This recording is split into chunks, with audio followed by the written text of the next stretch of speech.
some context about this clip, Simba has been living in exile for years after the death of his father, Mufasa. He believes a lie that he is the one responsible for his father's death. He believes a lie that now because of that he's unworthy to lead, that he's unworthy to go back home. And he closes the book of his life. He closes the book of the life that he was called towards. And he chooses to live a carefree life with Timon and Pumbaa, burying his pain under Hakuna Matata. What a wonderful place. But he closes the book of his life, the life that he was called towards, and he chooses to live this carefree life. And I wonder how many of us haven't done the same. I wonder how many of us haven't closed the book of our lives as if the story is finished. But there was still more. There was still a next chapter. There was still another page. There was still another scene in the movie of our lives. But we closed the book. Maybe you thought you were finished because you could not see a way forward. Maybe a loved one passed away, and it's difficult to see a version of yourself that isn't carrying this incredible weight of sadness. Maybe for you, a relationship or friendship didn't go your way. You got hurt. And now it's difficult to see a way forward out of this loneliness, out of this disappointment, out of this anger, out of this bitterness. Maybe a dream got shattered. You didn't get the right result. The opportunity didn't come. You didn't get the right marks. The dream got shattered, and now you give up on that dream because you cannot see how that dream is going to come true. Maybe for you it is a mental illness. A mental illness became your reality, and now you cannot see a way where you're not stuck in this. You cannot see a version of yourself which isn't carrying this depression, that isn't carrying this mental illness. And so you close the book. Because you couldn't see a way forward, you close the book. So today I want to ask you, what if there was still more to your story? What if you closed the book too soon? What if those areas that you thought you were trapped in or stuck in, that there was in fact a way forward? I strongly believe that God wants us to focus on the possibility rather than the impossibilities through faith. That there is always a way with God, and we can find that way with faith. And I promise you, as long as your heart is beating and there is air in your lungs, there is a way forward. That if we put our trust in God, there is a way forward through whatever you and I may go through. But how do we do that? How do we move forward? It says in Romans 12, verse 2, that we need to be transformed by the renewal of our minds. That if we can change our thoughts, when we can change our minds, our thinking, if we can submit our minds to Christ, the promises and goodness of God floods our lives in remarkable ways. And all it sometimes takes is one thought. It only takes one thought to change our lives. Jenny Allen, in her book, Get Out of My Head, which is a brilliant book, said it this way: one God-honoring thought has the potential to change the trajectory of both history and eternity. Just as one uninterrupted lie in my head has the potential to bring about unimaginable destruction in the world around me. One thought can change our lives. So what is one God-honoring thought that can renew our minds? What is one God-honoring thought that can transform our lives? What is one God-honoring thought that can change the trajectory of both history and eternity? And what is one God-honoring thought that can give you and I the faith to move forward? And I believe it is this: that with God, there is always a way, and by faith, I will find it. That with God, there is always a way, and by faith I will find it. And there's really two parts to this mindset. And the first part is that with God, there is always a way. I think we can get so stuck when we cannot see a way forward that we forget to look up. We forget to look at the way maker.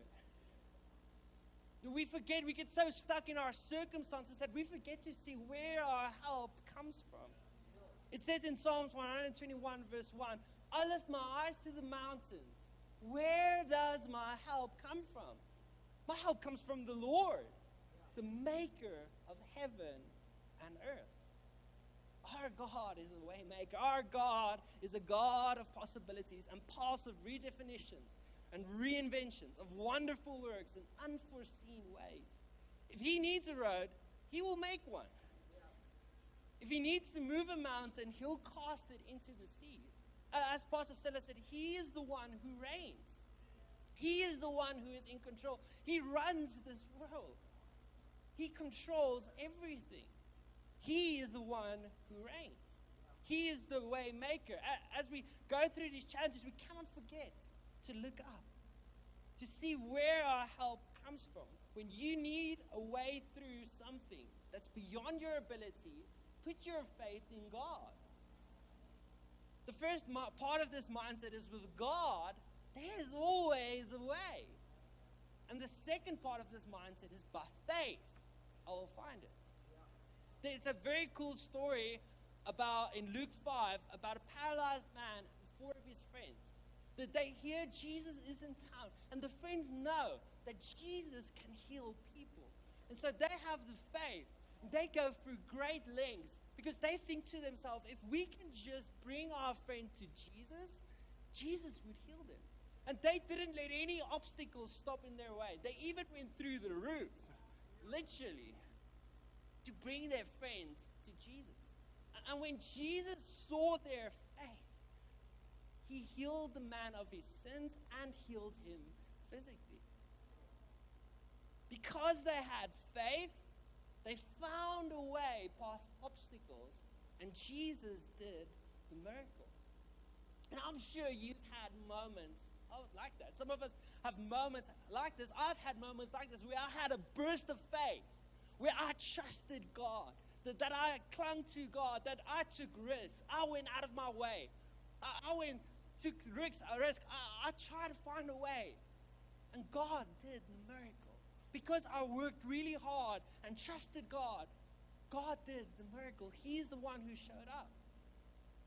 But not everything looks like this. You see, those are moments that we ought to remember, that we should celebrate. But not every moment looks like this. Not every story ends like that. Sometimes the way forward isn't what we expected or wanted at all. Sometimes the way through takes you through hardship, through heartache, through tragedy. And can I just say, it doesn't mean that you didn't have enough faith. Just because you experienced tragedy, heartache, and difficulties doesn't mean you didn't have enough faith. If anything, your faith in those seasons is the greatest proof of your faith in God. But sometimes the way forward is not an instant miracle that's going to make everything perfect and everything carefree, pain-free. Rather, it is the presence. And this is what faith is. It is the presence of divine strength that leads you through whatever it is we are facing. That leads us through tragedy and heartache. With God, there's always a way. Doesn't mean we'll always have your way. And that is why you need the second part. That by faith, I will find it. You need a lot of faith when things always go your way. You need faith when they don't. And you have to trust that this really is God, that God is in this. But God, there's always a way, and by faith, I will find it. Jesus set the example in this. He carried the cross down a road we call Villa Dolorosa. I can speak foreign now. But translated, that means the way of suffering. That road is called the way of suffering. emphasizing the suffering that Jesus went through. And the night before that, he prayed, "My Father, if it is possible, may this cup be taken from me. Yet not my will be done, but yours." God didn't take the cup from Jesus. Instead, he took Jesus to the cross. So when I say with God, there's always a way, I'm not saying that there's a way around pain. I'm not saying there's a way around heartache and tragedy, but what I am saying is that whatever you and I go through, God is in it with us. That he is always with us, whatever we go through. The Bible says in Psalms 23, verse 4, "Even though I walk through the darkest of valleys, I shall fear no evil." Why? Because you are with me. You are with me. Sometimes God takes the thing away, and sometimes he takes you through the thing. Either way, he knows what is best for us. He knows what is best for us, and he will be faithful, and he'll keep you safe. And along the way, it is your faith that grows you. It is your faith that grows you to enable you to go through these circumstances. That with God, there is always a way, and by faith, you will find it. And to have this mindset, we need to move forward. We're going to play another clip of this movie, but in order for us to have this mindset that with God, there's always a way, and by faith, I will find it, we need to move forward. Let's turn our heads to the screen. What was that? The weather. Very humid, don't you think? Yeah. Looks like the winds are changing. Change is good. Yeah, but it's not easy. I know what I have to do. Going back means I'll have to face my past. I've been running from it for so long. Ow! Jeez, what was that for? It doesn't matter. It's in the past. Yeah, but it still hurts. Oh, yes, the past can hurt. But the way I see it, you can either run from it or learn from it. You see? So what are you going to do? First, I'm gonna take your stick. No. Not a stick. Hey, where are you going? I'm going back! Good. Come on, get out of here.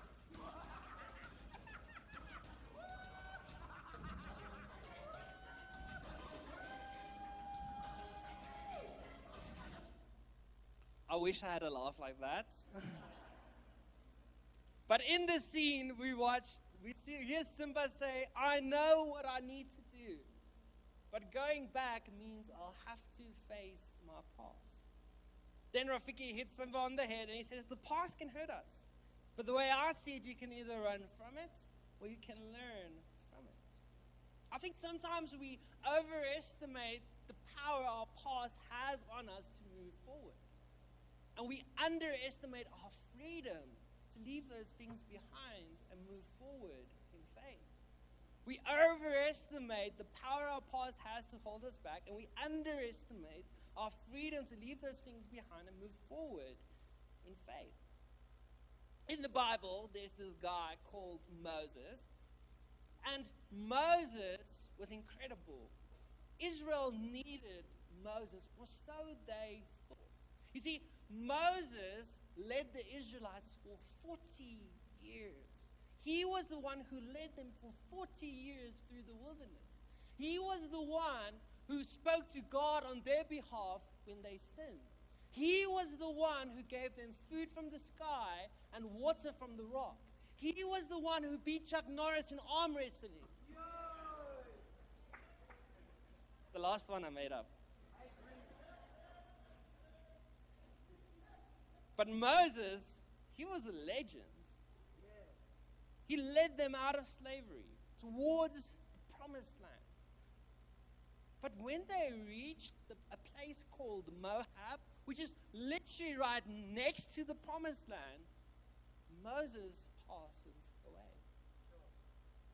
As they were about to get into the promised land, Moses passed away. And we read in Deuteronomy 34 verse 8. The Israelites grieved for Moses in the plains of Moab for 30 days. until the time of weeping and mourning was over. The normal time for grieving in that culture was a week. But Moses was special. He was legendary.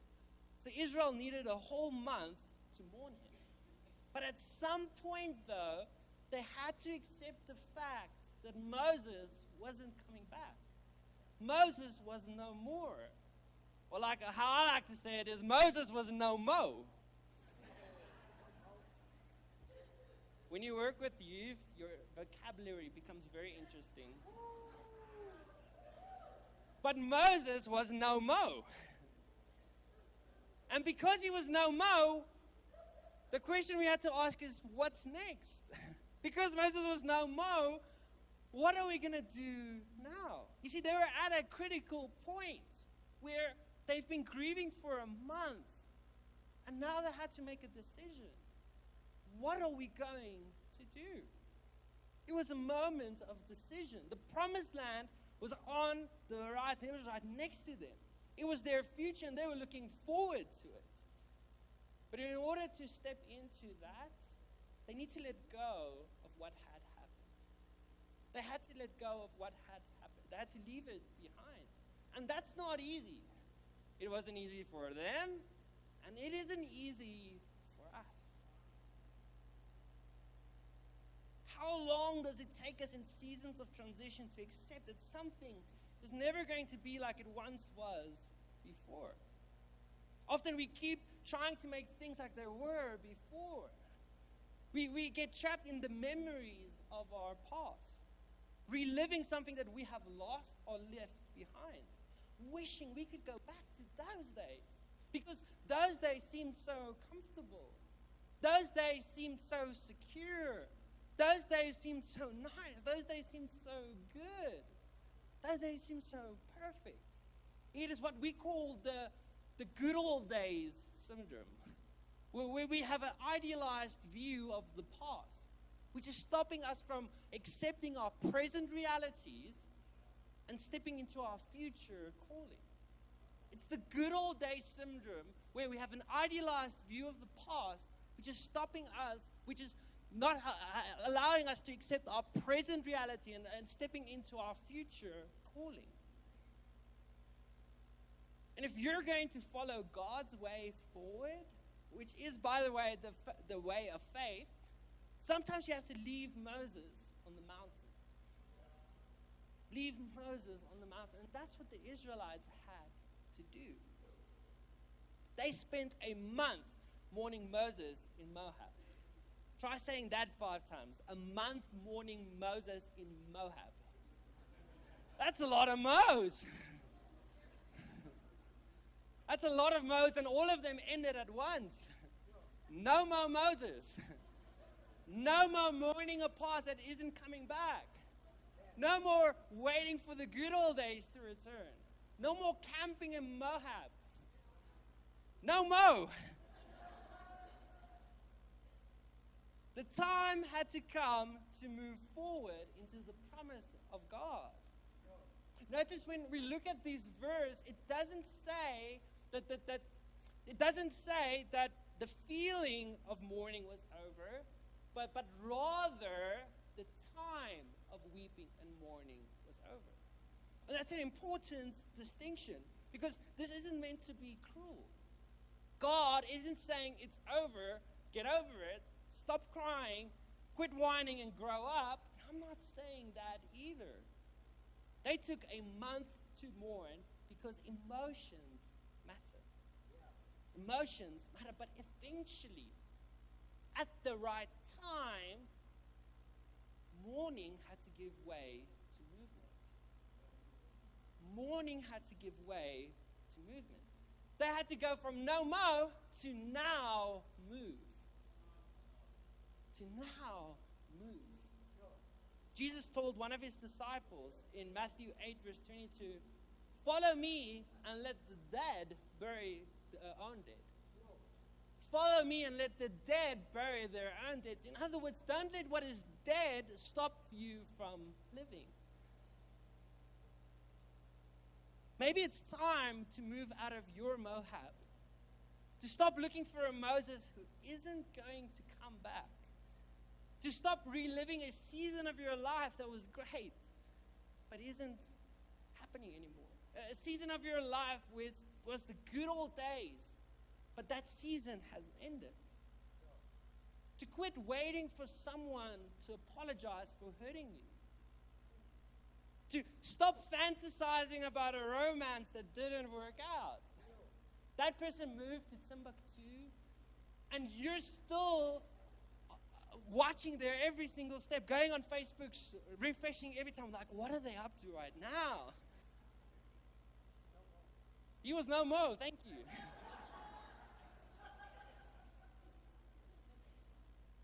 Sometimes you just have to unfollow them and start living your own life. Stop looking at what their life looks like, but start living your own life. And this is what Jesus is saying. Don't let what is dead stop you from what is living. The story of the Israelites doesn't end with the death of Moses. Right after the 30 days of mourning, we read in the next verse, verse 9, now Joshua, son of Nun, was filled with the spirit of wisdom because Moses had laid his hands on him. Notice the first two words, now Moses.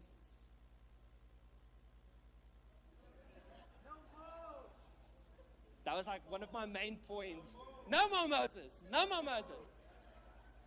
Now Joshua. Now Joshua.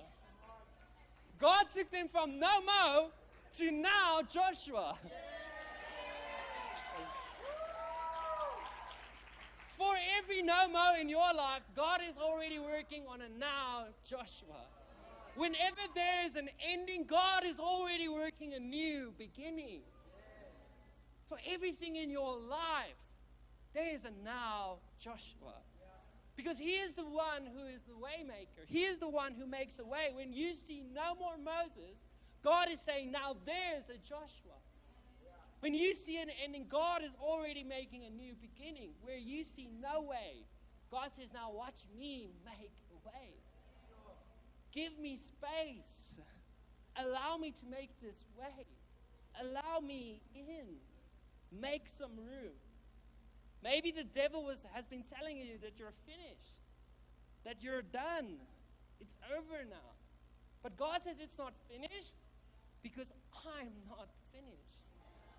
Because I'm not finished. Maybe you've been so caught up in what is gone, what is lost, what has happened in the past, that you cannot see what God is doing in the now.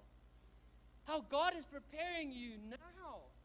The people that God has placed in your life right now. The opportunities that He's placing in your life right now. When you get so caught up looking at the past that you cannot see what God is doing now. That you're not finished. That you're moving forward. That something is over, but something new is already beginning. What happens in history, what happened in the past is history. But what happens next hinges on how you respond to your now. How are you going to respond to your now? Don't miss out on Joshua because you're stuck missing Moses. What is your now, Joshua? What are the doors that are opening? What people are coming into your life? Move forward. To find your now, Joshua, it's going to require you to focus on the possibilities through faith. The possibilities of faith. I love how Solomon puts this. In Ecclesiastes 11 verse 6, he says, sow your seed in the morning, and at evening let your hands not be idle. For you do not know which will succeed, whether this or that, or whether both will do equally well. And I love this picture that Solomon creates. To move forward, we don't sit idle, but we continuously plant seeds. It means you do not let your hands be still when they should be busy. But you sow on your relationship. You sow on your family.